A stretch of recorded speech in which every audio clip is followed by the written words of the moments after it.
Hello, good morning, good afternoon, good night, depending on when you're watching this. But hello, fifth period, hello, seventh period. I miss y'all. I hate that we have another synchronous day, but let's go ahead and get started. So, as always, finish the video, go through all the slides, go through all the documents that are in the day 8 folder so that you can have a better understanding of what you need to do today. So, first of all, I'll probably do some kind of check-in survey. So please complete that. It'll be very fast. Just tell me how you're doing and any updates. So we're going to read our last poem together, and I'm super upset that I can't read it with y'all, but I'm really excited to see how you feel about it.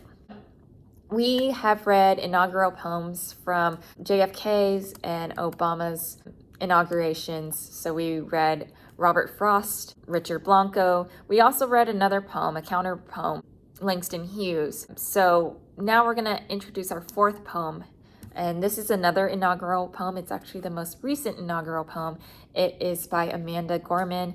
So it was recently done for President Joe Biden's inauguration. So what I would like us to do is go ahead and take a second to watch it. It is beautiful. She's so articulate and it's just beautifully done. As you listen to it, I recommend following her advice. So I stalked her Instagram, and she had one of those Ask Me Anythings, and one of her followers added, what advice do you have for young writers? And she recommended read everything 3 times. 1 for pleasure, 2 to learn from the writer's style, and 3 to think how you could write it better. And I think she's a writer. She's not even just a writer. She's one of the youngest writers to perform and has gotten many awards. She has books out. So I would follow her lead. So just remember, as we're listening to it, think about the speaker, think about the audience at the time, think about you. You're essentially part of the audience this round, right? And then the message that she's trying to get across, and on a deeper measure, what is her purpose? After your first read, your second read, what I would like you to do, there's going to be a discussion board for you to just put the words that stand out for you. So actually how the discussion board's going to work is, instead of having multiple discussion boards about different topics, I'm going to just have one big discussion board, and I'm going to leave comments for different sections. You'll be able to read my comment and then comment back and reply back. And so I should have a whole class list of everyone replying back to my question. So the first question being, what were some words and phrases that stood out to you? Okay? And then we'll go on with the next discussion questions, which I'll explain in a little bit.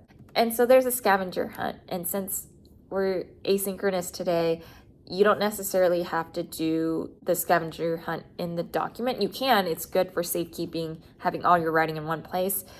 Instead, what you're going to do, since you can't talk in groups, we're going to use that discussion board that I discussed earlier. And so each comment will be a different square, okay? So you have these 6 squares. One of them is asking about choose 3 times the rhythm of her words stood out to you and explain what you got from it. Another one is a few times she uses allusions, which are references to history, to the past, even the recent past, very, very recent. So identify those allusions, those references, infer why she chose to include them, and what do they invite readers to reflect about. Another one is explore the title of the poem.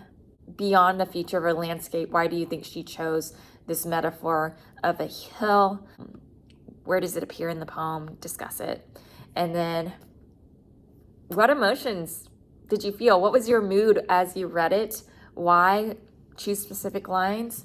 Next is do more research about her. She has so many interviews. I know she's going to be performing at the Super Bowl.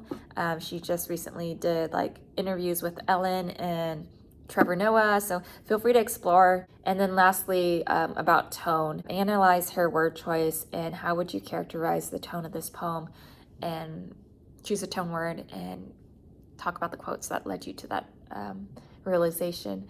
You don't have to do all 6 of those. That's a little bit overwhelming, but you will choose 3 out of the 6 and respond to the discussion board. Feel free to comment and like other people's ideas. And again, you can do it on your document as well, but I would like you to participate in the discussion board because the whole point is to have a discussion.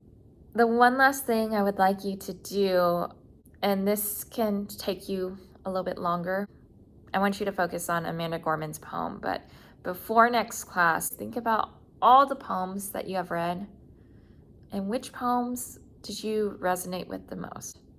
Why did you like them so much? And if you can pull quotes from them, I want you to write them down on a sheet of paper.